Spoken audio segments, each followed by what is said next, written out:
Han Dexter, han har lært seg så mange triks. Ikke sant? Ja, ser du? Kan du vinke? Vinke det. Heia!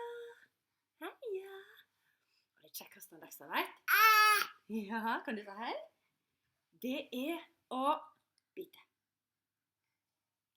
Au! Au! Du biter hardt også. Au!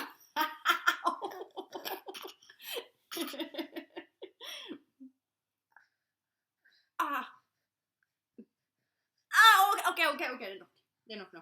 Kan vi lage lyder sånn for au! Og så lage liten au, nå nok. Liten lyd først. Skal vi bite deg selv først?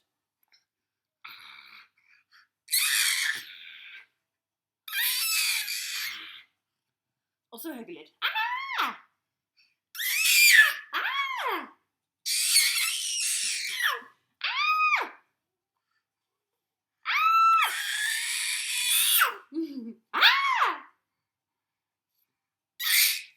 Ja, du kan høyere.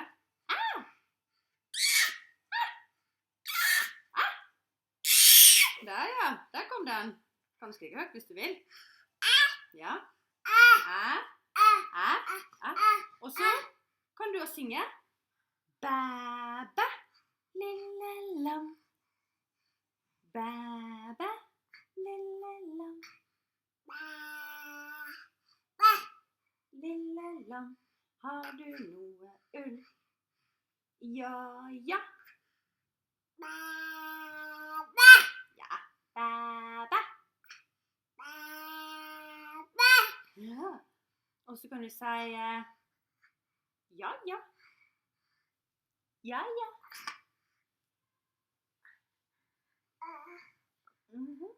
Skal vi vinke? Ha det. Jeg sånn da.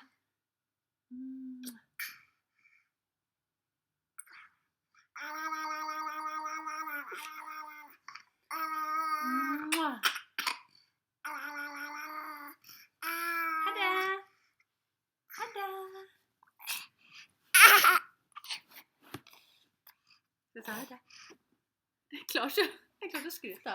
Du, kan du sitte her så jeg kan trykke på knappen?